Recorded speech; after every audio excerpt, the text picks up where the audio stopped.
KUGAN CASSIUS IFL TV, proudly sponsored by Everlast. I'm joined by Hughie Fury. Well, it looked comfortable from an outside perspective. I know you'll pick it to bits and kind of look at it in a different way, but ultimately, are you happy with Hughie's win? Yeah, he was very comfortable. He had nothing to offer Hammer. You know, he tried. He was going to bull forward. You know, use his 18.5 stone. I was impressed with him a little bit because he come in shape for this fight. He believed he could win it. But listen, you know, talking and doing is another matter. But like I say, when Hughie started picking, it was always to just pick him off nice and light, not load up with any shots, get him into the second half. So then I said to Hughie in the corner, I wanted to see more of where the light combinations and then dig him in. So show him quick shots, step over and then put the shots in. So he started to do that and we got one round of that and the next round he got out of there. So, you know, that's it. Forget the injury, it's a load of shit. Peter, I said to him that, kind of quoted from you and said that you said we would see a different Hughie Fury, and I asked him, did we see a different Hughie Fury? His response to me was, well, you tell me if you did. And I said, well, we saw aspects of it, but kind of not, we saw you, but also aspects of kind of that new Hughie Fury. Is that fair to say? Yeah, 100%, you know, listen, it's a 7 out of a 10 or something like that. You know, he done things in there, you know, but he's been out a year as well. But the main thing is he's sitting on his shots more, and when he puts them in, they are lethal.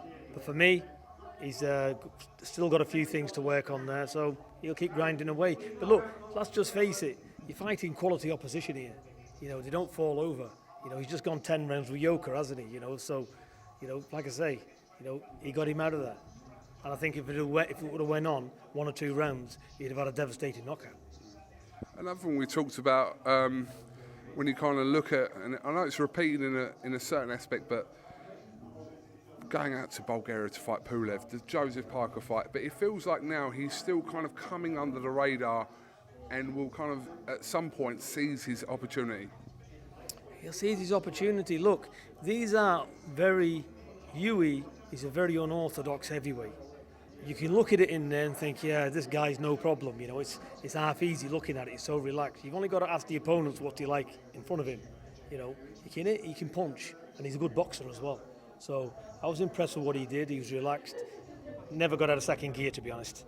What can you say? Because I said to him, just take it easy. Let's get into the second half of the fight.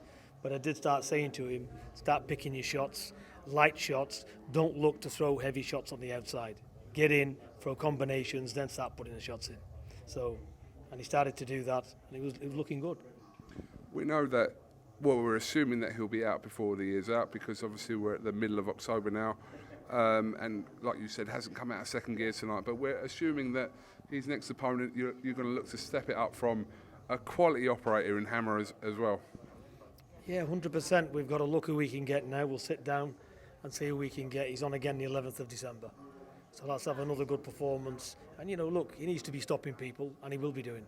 But he needs to do it in the right way. And now we've got that out the way, Hammer's out the way. It was a good, solid test, and he's got rid of him. So away we go on to the next one, KUGAN. Just finally, how do you see the route for him getting to where he wants to get and to get a world title shot? How do you see that route? It could be a year's time, let's be honest, because everything seems to be tied up at the moment. Do you know what? I'm not bothered. I want to see, I'm in my 50s, you know, training, call it my son or whatever, that's irrelevant. I want to see him in good fights. Win, lose or draw, get in there. He doesn't need money anyway. He's all right. So basically, he's not doing this for money. So let's see good fights, because when we do see good fights, people respect it.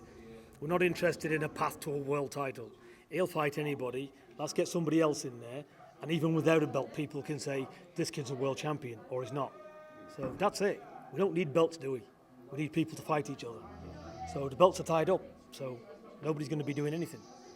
But is it an argument that world title belts kind of lead to opportunity, and also, I know you're saying he doesn't need the financial aspect of it, but that's an aspect of why professional boxers are doing what they're doing, surely, isn't it? I said he would love the world title, but they've got him, haven't they? So what can he do?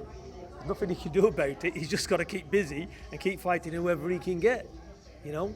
And hopefully the belts get freed up, and we'll see what happens. But ultimately, you're pleased with the performance tonight, Peter? Yeah, I'm pleased with his performance. Look, you know, Hammer's not a mug. You know, he comes forward, but he's still got things to work on, and we'll go back and we'll have a look at it. But the quality's there, the ability's there, and he's got him out of there. You can't ask for no more. because when he did start stepping it up, Hammer, he got out the kitchen, didn't he? Like I said, it looked very comfortable from kind of a... yeah. He was having a conversation in the corner. You know, he was relaxed, he's fit enough. He was just taking it easy, taking his time. I wanted him to see, to be honest, when Hammer got in close, I wanted him to pick his hands up because I was worried of the head.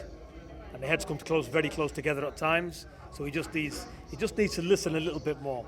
You know, keep the hands up because look, we've seen time and time again, he's been nutted, cuts appear. The 11th of December would have been off. You know, so that was my main concern, not beating Hammer, not to come out of it like he is. Because Hammer comes in, you know, he's not deliberate, the guy, but he comes in with his head. Just finally, has a little bit of the frustration of not getting him as active as you would have wanted and he would have wanted, a little bit of that been removed tonight? Yeah, I think so. I'm happy with everything. You know, look, what we can't ask for no more. He's out again on the 11th of December, you know, and I want to see, you know, an even better performance again. But I'm happy with that. You can't do any more than get a guy out of there who's durable. I know you'll only be completely happy when Savannah Marshall obviously completes her job tonight as well. You know, exactly. You know, I'm highly confident in Savannah, you know, and I'm happy. So I just want to get tonight out the way, KUGAN, have a bit of a relax, and back to work we go again. We'll talk to you after Savannah's fight tonight. Peter Fury, thank you very much. Thanks, KUGAN. Cheers.